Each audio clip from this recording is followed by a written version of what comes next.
There's been a lot of noise about Greenland and NATO and whether any US move would trigger Article 5. Short answer, it would not. And here is why.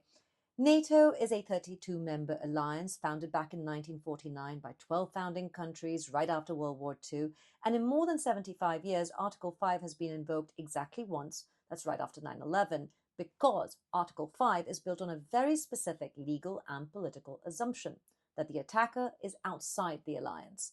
The clause is explicitly tied also to Article 51 of the UN Charter. That's the right to self-defense against an external aggressor. It was never designed to manage war inside NATO. There's also the politics of it all. Article 5 is not automatic. It requires consensus like everything else at NATO. So if even one member objects, it does not move forward. So think what the United States would vote for. Probably a no, right? That's not a technicality. That's basically how NATO actually functions. That's also why Denmark's Prime Minister, Mette Frederiksen, is not talking about Article 5 at all. Think about it.